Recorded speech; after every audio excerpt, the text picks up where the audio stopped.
ఈ వీడియోను లయన్స్టన్ మీ ముందుకు తీసుకువచ్చారు. భారతదేశంలో బ్రిటిష్ రాజ్ ఒక చారిత్రక అవలోకనం. భారతదేశంలోని బ్రిటిష్ రాజ్ అనేది భారత ఉపఖండంలో 1858 నుండి 1947 వరకు కొనసాగిన బ్రిటిష్ వలస పాలన కాలాన్ని సూచిస్తుంది. రాజ్ అనే పదం సంస్కృత పదం నుండి ఉద్భవించింది. దీని అర్థం పాలన లేదా రాజ్యం. ఈ కాలం ముఖ్యమైన రాజకీయ, సామాజిక, ఆర్థిక మరియు సాంస్కృతిక మార్పులు, మరియు ఇది బ్రిటన్ మరియు భారతదేశం రెండింటి చరిత్రపై తీవ్ర ప్రభావం చూపింది. భారతదేశంలో బ్రిటిష్ రాజ్ గురించి సంక్షిప్త చారిత్రక అవలోకనం ఇక్కడ ఉంది. ఈస్ట్ ఇండియా కంపెనీ రూల్ 1600 నుంచి 1858 వరకు. ఈస్ట్ ఇండియా కంపెనీ, బ్రిటిష్ వ్యాపార సంస్థ, భారతదేశ వలసరాజ్యంలో కీలక పాత్ర పోషించింది. ఇది క్రమంగా వివిధ ప్రాంతాలపై నియంత్రణను పొందింది, వర్తక పోస్టులను స్థాపించింది మరియు స్థానిక పాలకులతో పొత్తులు ఏర్పరుస్తుంది. 1757లో ప్లాసీ యుద్ధం మరియు 1764లో బక్సర్ యుద్ధం కీలక ఘట్టాలు. ఈస్ట్ ఇండియా కంపెనీ భారతదేశంలోని పెద్ద ప్రాంతాలపై తన ప్రభావాన్ని మరియు నియంత్రణను విస్తరించేందుకు వీలు కల్పించింది. బ్రిటిష్ క్రౌన్ టేక్స్ కంట్రోల్ 1858 1857 నాటి భారతీయ తిరుగుబాటు తరువాత, సిపాయి తిరుగుబాటు అని కూడా పిలుస్తారు, బ్రిటిష్ ప్రభుత్వం ఈస్ట్ ఇండియా కంపెనీ నుండి భారతదేశంపై ప్రత్యక్ష నియంత్రణను చేపట్టింది. భారత ప్రభుత్వ చట్టం 1858 బ్రిటిష్ రాజ్కు నాంది పలికింది. భారతదేశం బ్రిటిష్ సామ్రాజ్యం యొక్క అధికారిక కాలనీగా మారింది. పరిపాలనా మార్పులు. భారతదేశాన్ని ఇప్పుడు బ్రిటిష్ క్రౌన్ నియమించిన వైస్రాయ్ పరిపాలిస్తున్నారు.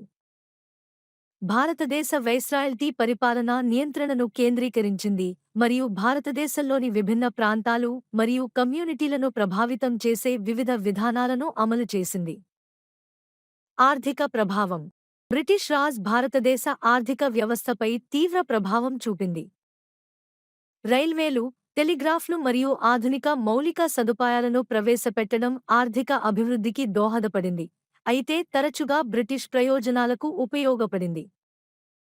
భూ ఆదాయ వ్యవస్థలు మరియు పన్నులతో సహా దోపిడీ ఆర్థిక విధానాలు చాలా మంది భారతీయులకు ఆర్థిక కష్టాలకు దారితీశాయి. సామాజిక మరియు సాంస్కృతిక మార్పులు.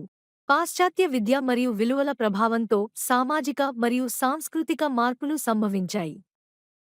ఆంగ్ల విద్య వ్యాప్తి మరియు విశ్వవిద్యాలయాల స్థాపన భారతీయ సమాజంపై శాశ్వత ప్రభావాన్ని చూపింది. జాతీయవాద ఉద్యమాలు.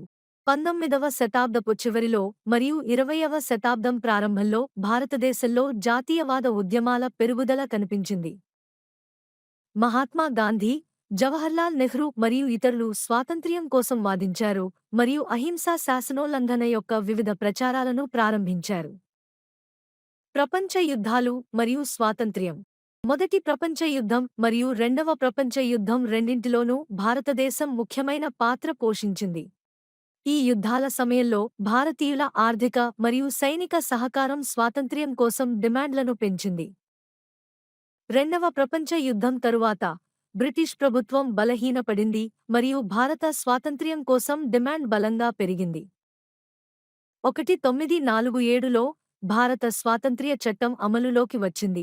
ఇది భారతదేశం మరియు పాకిస్తాన్ అనే రెండు స్వతంత్ర దేశాలుగా విభజించడానికి దారితీసింది. వారసత్వం. బ్రిటిష్ రాజ్ వారసత్వం భారతదేశ రాజకీయ, ఆర్థిక మరియు సామాజిక ప్రకృతి దృశ్యాన్ని ప్రభావితం చేస్తూనే ఉంది. భారతదేశ విభజన ఫలితంగా గణనీయమైన మతపరమైన ఉద్రిక్తతలు మరియు వలసలు ఉపఖండంపై శాశ్వత ప్రభావాన్ని చూపాయి. భారతదేశంలో బ్రిటిష్ రాజ్ అనేది బ్రిటన్ మరియు భారతదేశం రెండింటి పదాన్ని రూపొందించిన సంక్లిష్టమైన మరియు బహుముఖ చారిత్రక కాలం.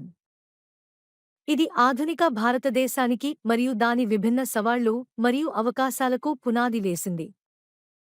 చూసినందుకు ధన్యవాదాలు. లయన్స్టన్ సెల్ట్జర్ని ప్రయత్నించండి.